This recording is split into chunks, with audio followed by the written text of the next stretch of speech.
علامہ انور شاہ کاشمیری رحمت اللہ علیہ جو اپنے وقت کے عظیم محدث تھے، جن کے بارے میں ازہر نے، جامعۃ الازہر جو عظیم یونیورسٹی ہے، جنہوں نے اعتراف کیا اور آج تک وہ کتاب اس مکتبہ میں موجود ہے کہ دارالعلوم دیوبند نے حضرت شاہ جی رحمت اللہ علیہ کو بھیجا تھا کہ وہ جا کر اس کتاب کو نقل کر کے لے آئیں، چونکہ ہندوستان میں اس کتاب کی ضرورت تھی اور کتاب موجود نہیں تھی۔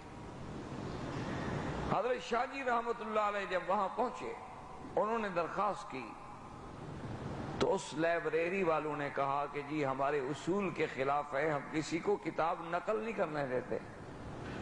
جو نایاب کتابیں ہیں، اگر ہم سب کو کہیں کہ تم کاپی کر لو تو پھر نایاب تو نہ رہی، پھر تو ہر جگہ وہ مل گئی۔ تو آپ پڑھ سکتے ہیں، دیکھ سکتے ہیں، مطالعہ کر سکتے ہیں، آپ نے کوئی اس سے ریفرنس لینا ہے لے سکتے ہیں، لیکن نقل نہیں کر سکتے۔ اس پر ہماری نگرانی ہوگی کہ آپ کے ہاتھ میں قلم کاغذ نہیں ہوگا کہ کتاب لکھنے بیٹھ جائیں۔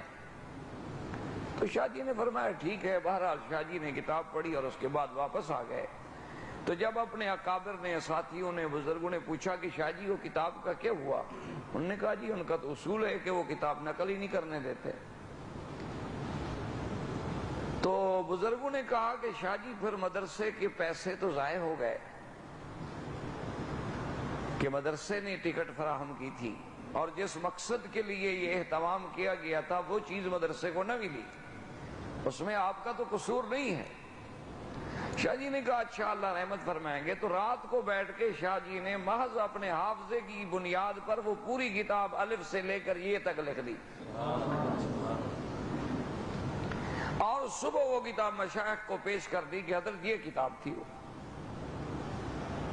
انہوں نے اس کتاب کی کاپیاں بنوائیں اور ازہر کو بھیجیں کہ بھائی چلو آپ ہمیں نقل نہیں کرنے دیتے، کم از کم اب اس کتاب کا مقابلہ تو کر لو اصل کتاب کے ساتھ، اگر کہیں اس میں غلطیاں ہوں تو اس کی ذرا تصحیح کر دو۔ تو انہوں نے جب کتاب پڑھی تو الف سے لے کر یہ تک ایک غلطی نہیں تھی۔ تو انہوں نے اس پر لکھا کہ امام بخاری رحمت اللہ علیہ کے بعد اگر ہم نے دنیا میں پھر کسی محدث کا حافظہ دیکھا ہے تو وہ علامہ انور شاہ کاشمیری ہے، کہ یہ امام بخاری تھا کہ جسے 1,00,000 حدیث یاد تھی، جو بغداد میں آئے تو 16 سال کی عمر تھی۔ ہمارے 16 سال کے بچے کرکٹ کھیل لیتے ہوں گے، فٹ بال کھیلنا جانتے ہوں گے، یا آج کل انٹرنیٹ پہ بیٹھ کے دنیا جہان کی آوارگی کرتے ہوں گے، یا سگریٹ وگریٹ پینا جانتے ہوں گے، یا 2-4 گانے شانے ان کو یاد ہوں گے، چونکہ ہر آدمی کو شوق ہے، کسی کو مائیکل جیکسن پسند ہے، کسی کو کچھ پسند ہے۔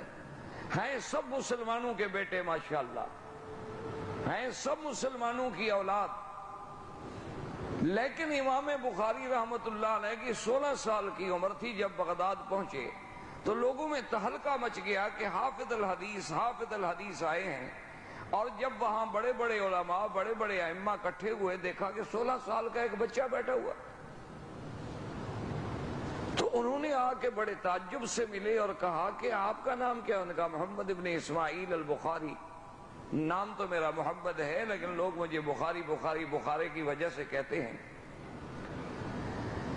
تو انہوں نے کہا اچھا آپ امام بخاری ہیں؟ اس نے کہا بھئی میں نے تو کبھی نہیں کہا اپنے آپ کو امام، لیکن اگر لوگ کہتے ہوں تو خدا کو پتا ہے۔ تو وہ 10 علماء بڑے بڑے اس زمانے کے جید علماء کٹھے ہوئے اور انہوں نے کہا کہ اچھا ٹھیک ہے۔ تو ایک عالم کھڑے ہوئے، اس نے 10 حدیثیں پڑھی حضور صلی اللہ علیہ وسلم کی، لیکن امتحان یوں لیا کہ نمبر 1 کی سند تو 10 سے ملا دی اور نمبر 10 کی سند 1 سے ملا دی، سند غلط ملاتے گئے اور حدیث پڑھتے گئے۔ حدیث میں تو کوئی رد و بدل کر نہیں سکتے تھے، لیکن سند آگے پیچھے کرتے گئے۔ دوسرا اٹھا، اس نے اور 10 حدیثیں اسی طرح پڑھی، پھر تیسرا، اس طرح 10 آدمیوں نے 100 حدیث پڑھی، لیکن سند آگے پیچھے کر دی، اور حیران ہو کے دیکھتے رہے کہ امام بخاری کہتے ہیں حافظ الحدیث ہے، ہم غلط پڑھ رہے ہیں، وہ چپ کر کے بیٹھا ہوا ہے۔ تو جب سب نے ختم کر لی تو حضرت امام بخاری کھڑے ہوئے اور نے کہا بھی نمبر 1 آپ نے 10 حدیثیں پڑھی تھیں اور سند یوں پڑھی تھی، یہ غلط ہے، دراصل سند یوں ہے۔ اسی طرح 100 حدیث دوبارہ پڑھی اور 100 سند کو صحیح طرح پڑھا اور اسی طرح پڑھا جیسے انہوں نے غلط پڑھا تھا۔